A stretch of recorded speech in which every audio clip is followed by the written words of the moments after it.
Several inches of water still covering the roads, and just now Niagara Falls Water Board crews have arrived on scene. This potentially dangerous situation seems to now be under control almost 20 hours after the liquid hydrogen leak first started. It's interesting, just in the last few minutes since we've been standing here, we've seen the traffic start to back up at the base of the bridge. This is what the Thruway Authority calls a pinch point, where I'll show you the water levels. They're actually about 2 feet lower than they were earlier today. Keith, this is all about what you don't see behind me, and that's toll booths. Just spoke with a close friend of the family who's been talking with doctors, and as you mentioned, the girl, Lexi, is now out of surgery. Police pleaded with the public to help in the search, and in the end, it was a tip from a McDonald's employee that led state troopers to Steve Stevens right here in Erie, Pennsylvania. The Hamburg Public Schools, Jeff, are also taking this fire very seriously. Students that typically would walk home after school were put on buses this afternoon. There is no further risk of exposure at this location here in Lancaster. Right now, little bit of a very light mist that's coming in and out, but we are noticing that Autumn just mentioned the temperature is really starting to drop. Around the KeyBank Center, the snow stopped just a short while ago, and you can see finally the sidewalk and roads have been cleared. Brave men who flew these B-17s in the war faced an incredibly high mortality rate. Hughes says fun videos like this that he puts on YouTube are a good addition to what they're going over in the classroom. Students can choose to sit in a regular chair like this if they want, or they can choose to sit on something else to help them pay better attention. Ed and Katie, we're having a really good time. Unfortunately, this is not a man, Josh. Like you're sitting down at the bottom of the falls. Brigida Shackleton is describing the thunderstorm that rolled through western New York Monday afternoon. Severe rain caused several streets to flood in Niagara Falls. It was particularly bad in her neighborhood on Cayuga Island, with water pooling in backyards and covering streets. Shackleton's sub pump worked throughout the storm to keep her basement dry. Right now, I was okay. And, I felt very relieved because twice before my basement has been flooded. Shackleton says she got lucky. Jarvis Young and his mother can't say the same. It just kept raining and raining. The sump pump couldn't take all the water. It just burned itself out. Blankets and towels covered Young's basement floor, trying to dry up some of the water. He spent the morning pumping that water out of the home into the yard.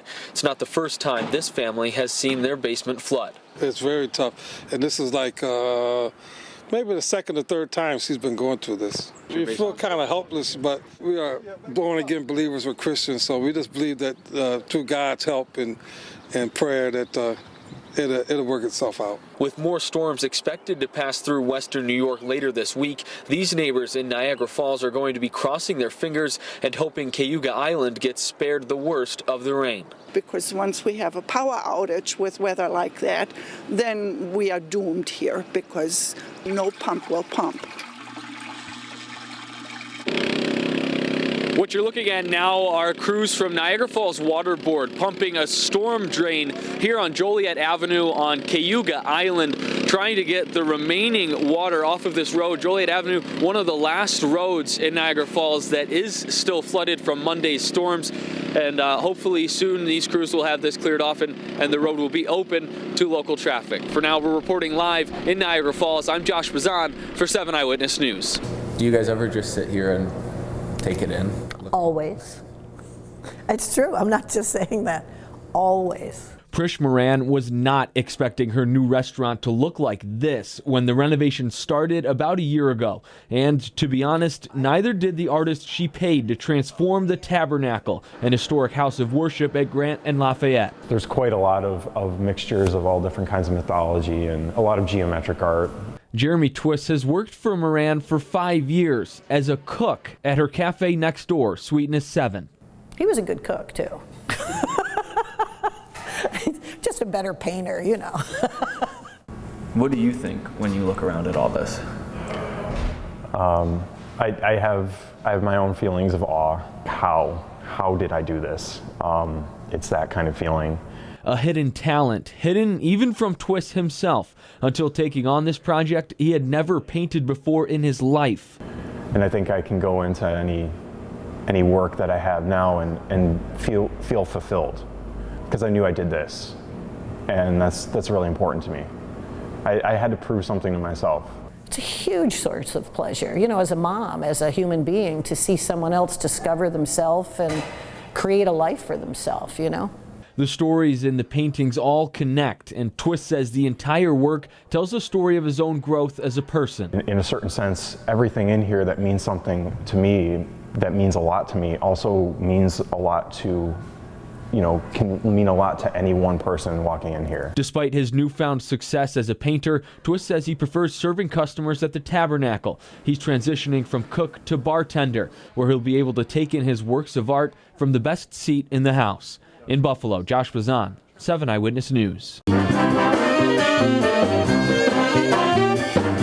86-year-old Charlie Reedy, playing music is just something he's always done. I picked the saxophone up in junior high school. And he hasn't stopped since. This year, the historic Colored Musicians Club in Buffalo and Reedy are both marking musical milestones. The club is turning 100 years old, and Reedy's celebrating 70 years of playing music upstairs. I've been here so long, it's just like a second stage, you know, second home. I spent so much time and effort in this place. I did so many things while I was here. A lifetime of memories, playing alongside countless musicians through the years, including Spider Martin, the friend who got him playing in the first place. And this picture was taken, I'd say, maybe 6 months before he died. Reedy and Martin used to take the bus from Niagara Falls to jam at the club on Broadway and Michigan, sometimes playing so late into the night they'd miss the last ride home. Maybe the jam session would just be getting warmed up upstairs. So there was many nights that we slept in the bus terminal.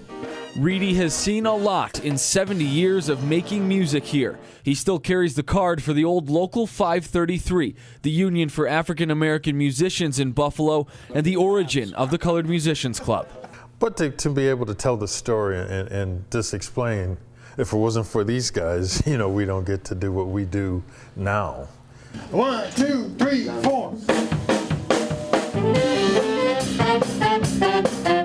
George Scott leads one of the club's big bands. He's been around a long time too, more than 40 years. And Scott remembers looking up to Reedy when he was just getting started. Mr. Reedy played the second alto, but he was what we would say, the Charlie Parker man, you know, because he played and sounded just like Charlie Parker. That's the tradition here at the club. Young members learning from old, sharing stories and experiences. And listening to some of the older guys, talking to them, getting ideas. That tradition still going strong today. So while the club may be turning 100, there are many more memories to be made. You know, it's a part of Buffalo. It's part of history. In Buffalo, Josh Bazan, 7 Eyewitness News.